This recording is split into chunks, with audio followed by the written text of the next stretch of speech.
Hello, happy Tag Tuesday. If you're new here, my name is Becca and today I'm doing the world's worst book tag.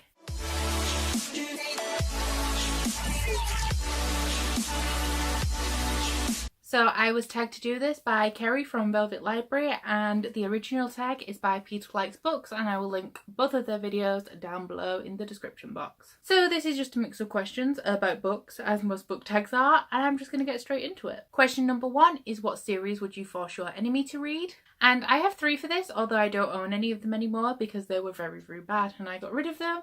And the first one is a series that I put in the bin because I didn't want to inflict the pain of reading them onto anybody else, and that's the only time I've ever done that.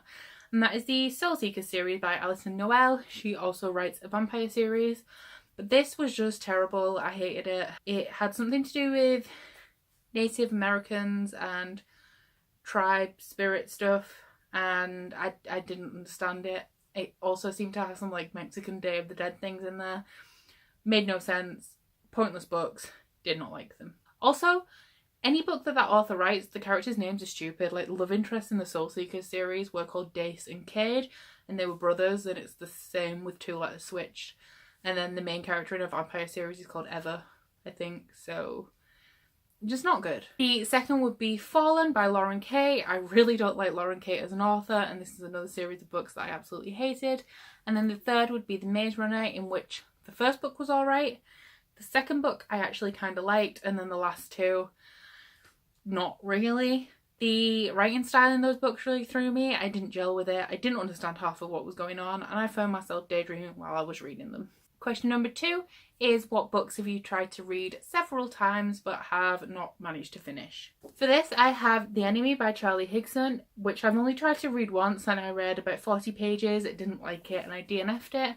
And I'm not a DNF'er of books, like I never ever do it, but this, it just really wasn't into it and I just didn't want to read it.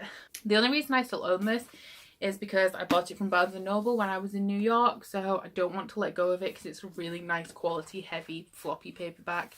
I do really love it. I'm just sad that I really don't like anything else about it. Question number 3 is, what book has a close friend recommended that you ended up loving? And for this I picked a book that my boyfriend recommended to me, and that is The Wind-Up Bird Chronicle by Haruki Murakami.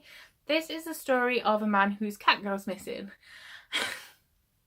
I can't really tell you anything other than that, but just be prepared for like a turny, twisty, windy mindfuck of a book that does not wrap up well. But the journey is so enjoyable and perplexing and nonsensical that this was just thoroughly enjoyable to me. And I'm excited to read more by Murakami because I really did love this book. Question number 4 is, what book in the last year took you forever to read because you're lazy? And for this I picked God's Grave by J. Kristoff, which took me about a month between the end of November and December to read. No excuses, really no excuses. I had a lot of stuff going on in my life back then, but I could have read more than I did and I just chose not to, so that's my fault. And I think it's just because the first couple of 100 pages of J. Kristoff books can be really difficult to get into, but when you're in there it's really, really good, and that just kind of happened. But because I was so busy, I was like reading so slowly and wasn't as compelled to read, and it just took me forever. But I did give this 5 stars and I really, really loved it, so it is a good book. I was just being lazy. Question number 5 is, what is the fastest book you've read in the last 5 years, just because it was so amazing?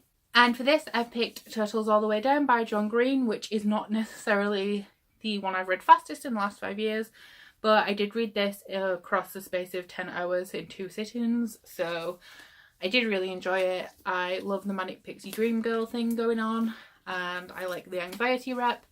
I even like the plot, which a lot of people hated, but I really loved it, and I read it so quick. I absolutely devoured it, and it's another great book from John Green. Right, I haven't written an answer for this one because that's kind of the point, and I'm trying to not mention any of the books I've just seen because that would make it ridiculously easy. But question number 6 is, clear your mind. What are the first 3 books that immediately pop into your head? Queen of the Tearling, Harry Potter and the Philosopher's Stone,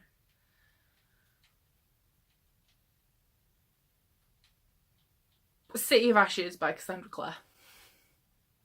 There you go. Question number 7 is, the last book you'll admit to skimming.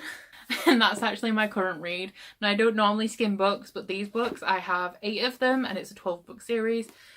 So I'm trying not to dawdle with them, and they're really super easy to read and digest, so I don't need to pay a great deal of attention. And that is Betrayed, which is the second book in the House of Night series by PC and Kristen Cast. I am enjoying them, but the writing is bad. They're a little controversial in parts, I will admit. This book mentions terrorism as a joke, so there's that. But yeah, I have a lot of them to get through, and they're not hard to read, so I am just like skimming a little bit. Also, I spent all weekend making candles, which is why my hands are all full of ink and stuff from printing labels. I've been reading these while I've been waiting for the temperatures to be right on my candles and stuff. So I've just been like picking them up, skimming 3 pages, then moving on to whatever task I have next to do. So yeah, I've been skimming a bit. Question number 8 is, what author, if they secretly dropped a brand new book tomorrow, would you immediately go out and buy and begin to read as soon as possible? And the answer to this is Sarah J Maas. I don't feel like I need to explain myself. You all probably knew that. Question number 9 is your favourite book or type of book to read in bed or by the pool? In bed, I do read a lot in bed at night time, and I'll just read whatever I'm reading. It doesn't really matter to me. I don't have a preferred genre or anything. But by the pool, which I don't visit often, but I have a trampoline in the garden, and in summer I just kind of like veg out on that and read. And I don't really have any specific type of book I like to read, but I don't want to read anything too heavy, so I like lighter books, like contemporaries or things that are really fast to read, because if I was reading like an epic fantasy, I wouldn't retain a lot of information, because literally in summer I can spend 10 hours just in the garden reading, so I can finish a book in a day, and that does not really connect well with retaining the information I'm reading. So anything that I don't have to pay a lot of attention to. Question number 10 is, what book would you give to a friend and force them to read because it's just so good? And some of you will already know that me and my best friend Ryan, we do this thing every other month where we recommend each other a book that the other wouldn't normally read, so that we can share our love of books, because he tends to read a lot of contemporaries, I read a lot of fantasy, so we don't have too many books in common. This is a book I've mentioned before in the tag, but for this month, which is March, I've recommended him The Wind Up Bird Chronicle. Like I said before, I really loved it. He hasn't read it yet, and he's also trying to read outside of his comfort zone, so I think this will be perfect because it's adult Japanese magical realism, which I'm sure is nothing he's ever read before. So I'll wait to see if he loves it too. So that's it for this tag, and I am going to tag a few people. The first will be Ryan, who isn't a booktuber, but he does have a bookstagram, and that is Reading with Ryan, so you can go check him out, and I tag you to do it, Ryan. Then I tag Michelle from Fixie Dust and Cody from Cody's Book Corner. So that's it for this tag. I hope you all liked it. Please drop in a comment below your answers to these questions. And as usual, don't forget to like this video if you liked it, and subscribe if you want to. If you head into the down bar below, you'll find a link to my Instagram, Goodreads and Twitter if you'd like to follow me on any of those, and also a link to my Bookish body butter and candle website and the Instagram for that if you'd like to check any of that out. That's it from me today. Bye!